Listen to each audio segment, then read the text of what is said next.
In this informational video, we will discuss the various illnesses associated with bacterial and viral organisms that are prevalent after a natural disaster.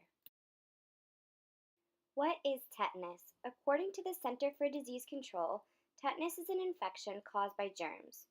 The germs that cause tetanus are everywhere in the environment, including soil, dust, and manure.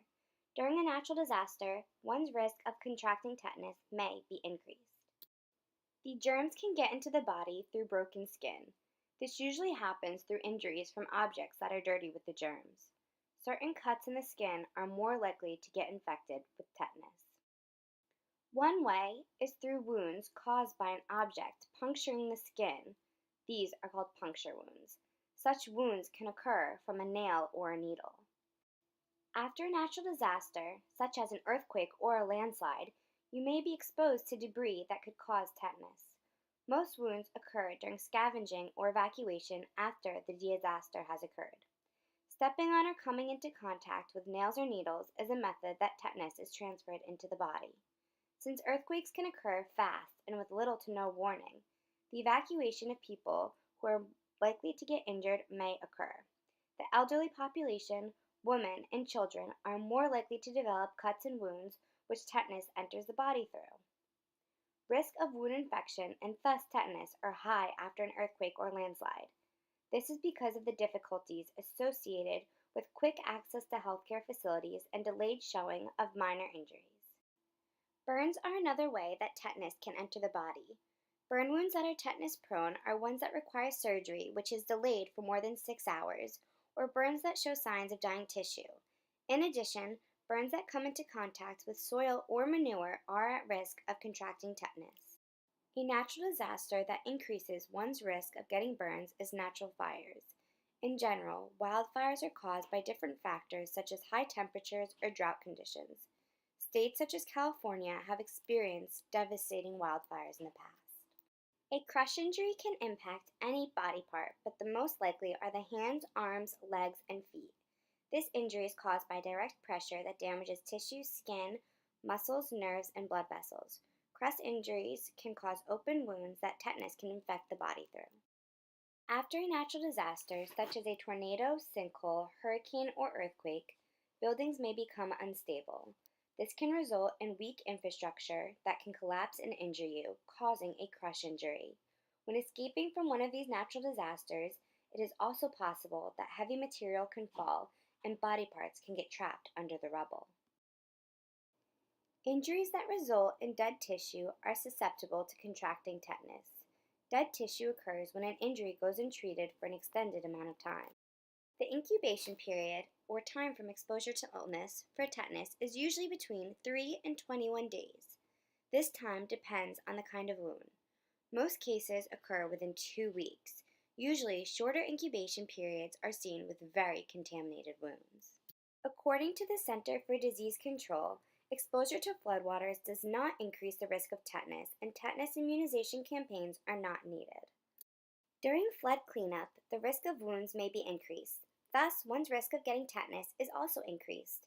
For this reason, cleanup workers and victims of natural disasters should be sure that they are up to date with tetanus vaccinations. One can get vaccinated at their local clinic, doctor's office, or hospital. Adults need a tetanus shot once every 10 years. Being up to date with your tetanus vaccine can greatly decrease the treatment for any wound that may occur. First aid, even for minor cuts and burns, is very important during natural disasters, such as during a flood cleanup.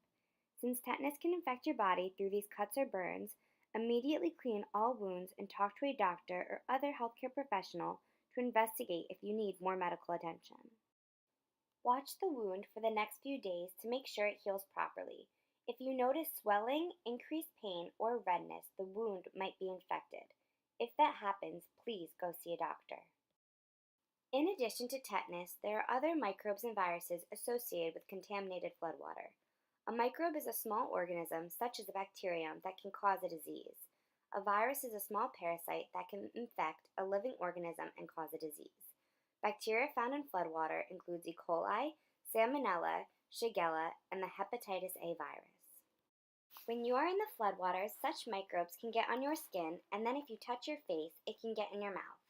In addition to inhaling these contaminants, skin contact is a way that they are transferred. If you have a cut, they can enter your tissue and potentially your bloodstream. First responders and those rescued from the floodwaters can become contaminated with infections, boils, and other lesions. Other symptoms include nausea, vomiting, diarrhea, abdominal cramps, muscle aches, and fever. These organisms are especially dangerous when you have an open wound. There is a high risk of infection if an open wound goes untreated. Call your doctor if you had a puncture, deep cut, or serious accident that is showing signs of significant bleeding or infection. You may have an infection if the wound shows an increase in drainage, thick, green, yellow, or brown pus, pus with a bad odor, or if you have a very high fever.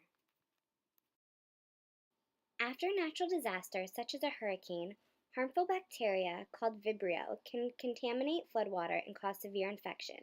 One of the most common bacteria in this family is called Vibrio vulnificus.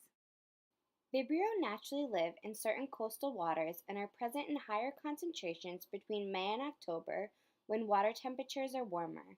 Those months overlap with the time when hurricanes and tropical storms are more likely to affect the U.S. mainland and many U.S. territories. One illness a Vibrio bacterial infection can cause are wound infections. These can start as redness and swelling at the site of the wound and can spread to affect different parts of the body.